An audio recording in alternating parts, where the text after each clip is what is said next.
लेकर अगर कुबेरेश्वर धाम आए हो, भरोसा लेकर अगर कुबेरेश्वर धाम आए हो और बाबा के चरणों में बैठकर अगर कथा सुन रहे हो, श्री शिवाय नमस्तुभ्यम कह रहे हो, तो ये भी विश्वास मानकर जाना कि वो तुम्हारा बैग नहीं खोलने देगा, 3 महीने में वापस बुला ही लेगा।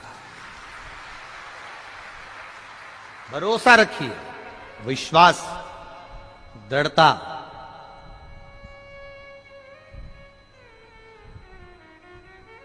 और जब तक भरोसा दृढ़ ही नहीं होगा तब तक वो मिल नहीं सकता।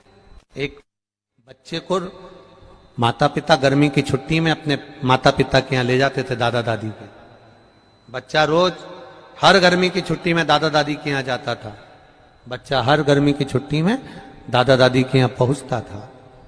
अब बच्चा जब हर गर्मी की छुट्टी में दादा दादी के यहां पहुंचता, माता पिता के साथ बैठ कर जाता ट्रेन में, दादा दादी के यहां रुकता।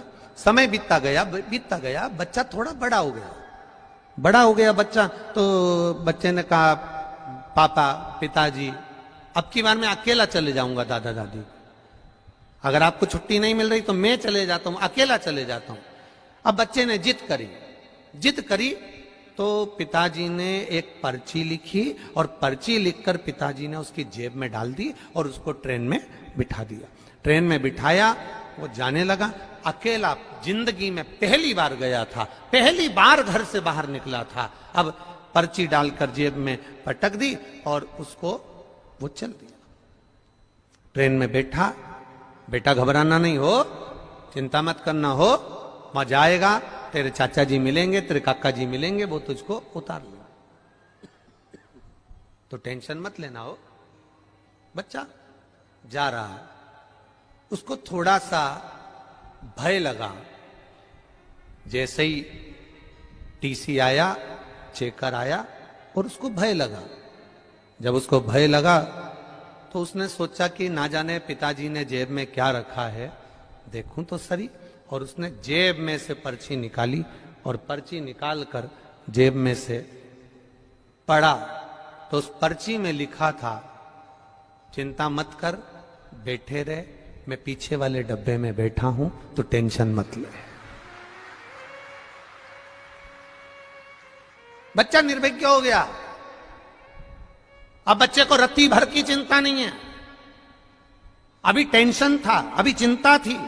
पर्ची पढ़ी और पर्ची में लिखा था कि मैं पीछे वाले डब्बे में बैठा हूं, तो चिंता मत कर, तेरे पीछे ही बैठा हूं, तो चिंता मत कर, आराम से बैठे रहे, आराम से चलते रहे, आराम से दादा के घर जा, तो चिंता मत करना, मैं पीछे बैठा हूं, चिंता करने की जरूरत नहीं है। बस वो पर्ची कुबेरेश्वर धाम में प्राप्त होती है कि आप चिंता मत करना, मेरा महादेव तुम्हारे साथ पीछे पीछे चल रहा है।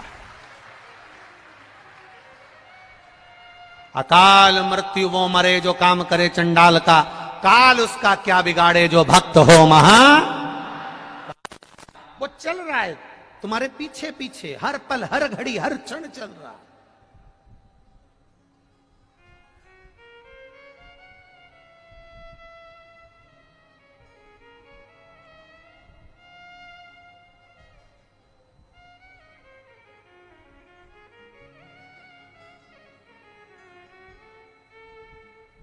हर घड़ी चल रहा है, हर पल चल रहा है।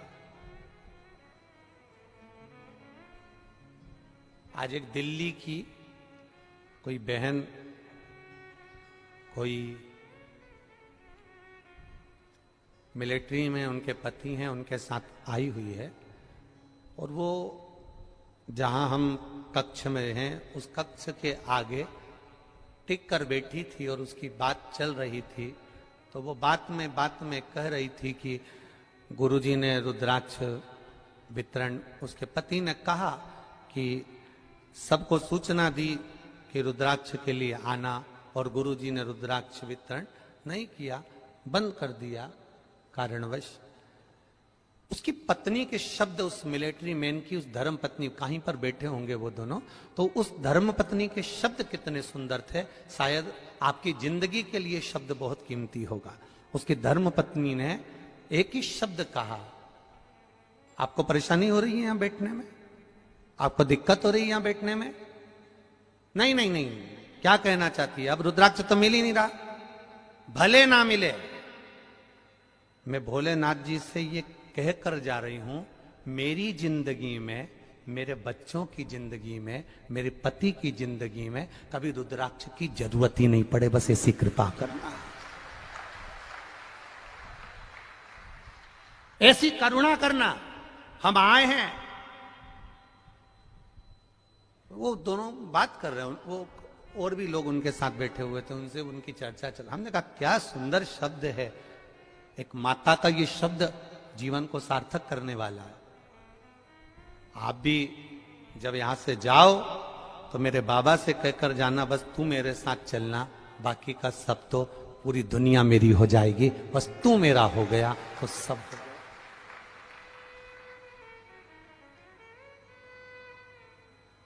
अगर तू मेरा है तो दुनिया सब मेरी है, और तू नहीं तो फिर कुछ नहीं, कुछ नहीं। महाराज,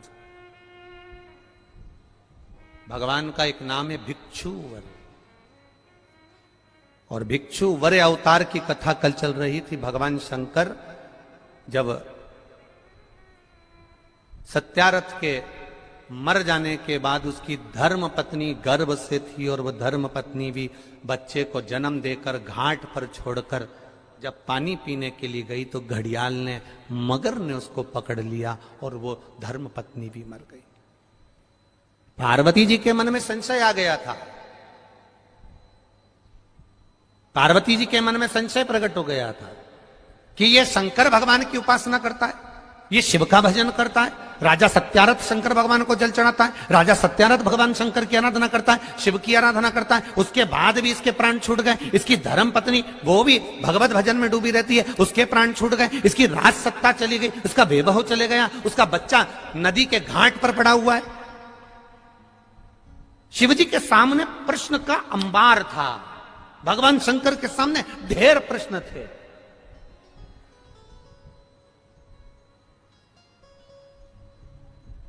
उसका नाम शंकर है। क्या बोलते हैं उसको? शंकर। जो शंका को भी समाप्त कर दे उसी को शंकर कहा जाता है, जिसका एक एक कंकर आनंद देने वाला। शंकर को भजने वाले के भीतर शंका नहीं होना चाहिए। कोई 50 बार कह दे पानी। सबसे ज्यादा घर किसके बिगड़ते हैं? जो शंका में रहता है। किससे बात कर रहे थे? कौन है वो? एक बार मेरे सामने आ जाए ना तो उसके तो चिमटा छोड़ दूं। बस इतनी देर में कई कई पत्नियों की आदत रहती है दिन भर शंका शंका शंका शंका। कई कई पतियों की आदत रहती है दिन भर मोबाइल में टटोलता ही रहता है, इसने किससे बात करी थी, कौन था, कौन था, कौन था। अपनी आनंद की जिंदगी सब नरक कर ली केवल शंका करते करते करते करते। एक बार अगर विश्वास करा होता तो शंका बीच में आती ही नहीं।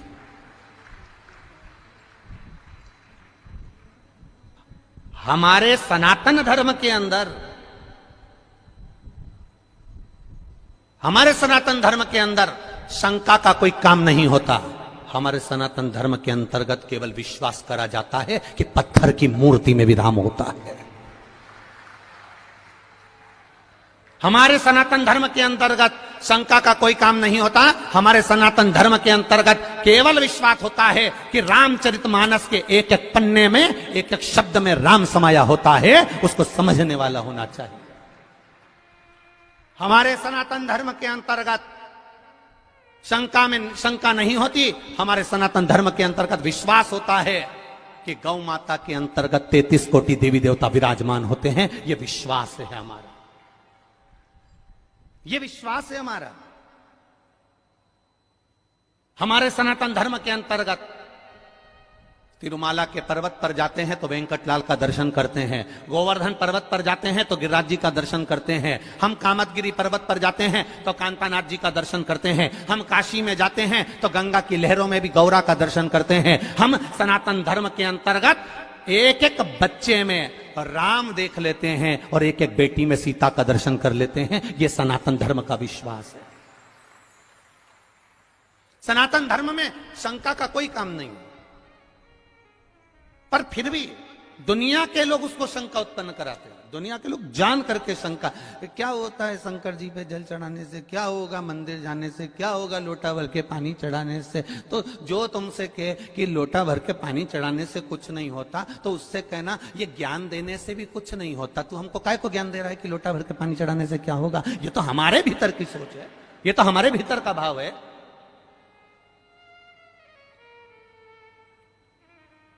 शिव का जो भक्त होता है वो विश्वास पर जीता है, भरोसे पर, दृढ़ता पर जीता है। दुनिया कुछ भी कहे, वो अपनी भरोसा, अपनी दृढ़ता शंकर के चरणों में रखता है, शिव के चरण।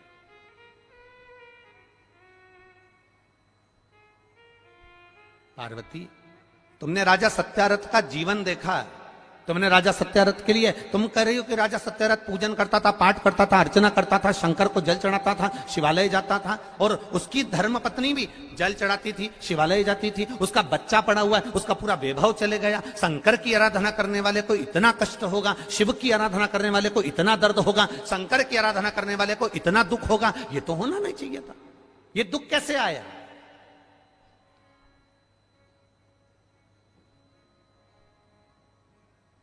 ये कष्ट कैसे आया? ये तकलीफ कैसे आई? शिव जी ने कहा, पार्वती चल मैं तुझे घुमा के लाऊं, और घुमाया। जलाशय में पार्वती जी को पूरी लीला का दर्शन करा दिया कि पूर्व समय के भोग के कारण, पूर्व समय के दूसरे का सामान ले लिया था, दूसरे के घर पर आक्रमण कर दिया था, दूसरे का वैभव चुरा लिया था, दूसरे का धन चुरा लिया था, दूसरे की सत्ता चुरा ली थी। इसलिए इस जन्म में भले मेरा भजन करा इसने, मुझ पर जल चढ़ाया इसने, मेरी आराधना करी इसने, पर पूर्व कर्म का भोग तो भोगना पड़ेगा। हम पहले भी कथा में कहे, तुम वेद पुराण को मानो ना मानो,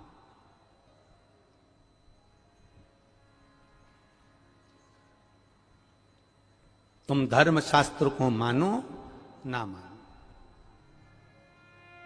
तुम अपने बड़ों को मानो ना मानो, तुम अपने गुरु को मानो ना मानो, पर इतना जरूर मानकर चलना कि कर्म का भोग तो परमात्मा को भी भोगना पड़ा, तो अपन तो मनुष्य हैं, भोगना पड़ता ही है, पड़ेगा। कोई तुमसे कह दे मेरे पास आकर बैठ जा, मैं दुख नहीं आने दूंगा, कोई तुमसे आकर कह दे कि मेरे पास आकर बैठ जा, मैं ऐसा काम कर दूंगा कि तुम्हारे जीवन में दुख नहीं आएगा, तकलीफ नहीं आएगी, कष्ट नहीं आएगा, तो समझ लेना कि ये बेवकूफ बना रहा। दुख आएगा, कष्ट आएगा, रोग आएगा, बीमारी आएगी, तकलीफ आएगी, क्योंकि पूर्व के कष्ट का, पूर्व के कर्मों का भोग हमको भोगना है। पूर्व के कर्मों का भोग हमको भोगना, वो कौन भोगेगा? तुम्हारी कमाई के हिस्सेदार होते हैं तुम्हारी पत्नी, तुम्हारे घर के माता पिता, तुम्हारे भाई बंधु और तुम्हारे बच्चे तुम्हारी कमाई के हिस्सेदार होंगे। पर एक बात अपनी जिंदगी में उतार कर रखना, तुम्हारे कर्म के हिस्सेदार नहीं होंगे कि तूने कमाया कैसा था। तुम्हारी कमाई के हिस्सेदार तुम्हारी पत्नी भी होगी, तुम्हारे बच्चे भी होंगे, बेटा भी होगा, बेटी भी होगी, माता भी होगी, पिता भी होंगे, भाई भी होंगे, बंधु भी होंगे, बहनें भी होंगी, उनके सारे रिश्तेदार होंगे, तुम्हारी कमाई के हिस्सेदार होंगे, और तुम्हारे कर्म के हिस्सेदार नहीं हो सकते। कर्म का भोग तो तुझे अकेले ही भोगना है। तब वो परमात्मा भी कहेगा कि तेरा क्या होगा रे कालिया, फिर वो भी कहेगा कि होगा क्या,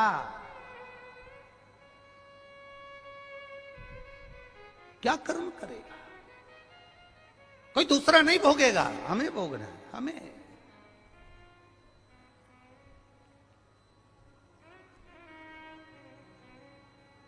महाराज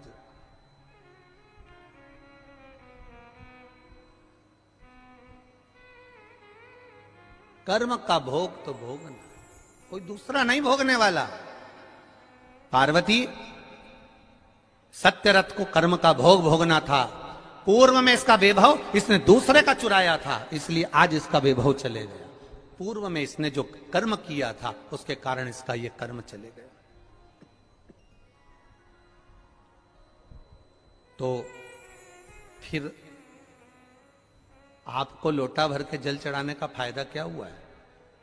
अब सुनना, पूरे भारत के लोग और पूरे देश विदेश में बैठे हुए जितने भक्त इस आस्था चैनल के माध्यम से कथा सुन रहे हैं, अब सुनिए। ये कथा में भिक्षुवर अवतार भगवान शंकर का हुआ है 14वें नंबर का। उस कथा को ध्यान से सुनना। 19 अवतार में से एक अवतार है और यह हम सब के लिए है आज शिवरात्रि के दिन कि दुनिया के लोग कहेंगे, फिर वो सत्यारथ मरा क्यों? फिर वो उसकी पत्नी को घड़ियाल क्यों खा गया? फिर उसका वैभव क्यों चले गया? कई लोग कहते हैं ये दुख क्यों आता है, तकलीफ क्यों आती है, कष्ट क्यों आता है? ये पूर्व कर्म का भोग है।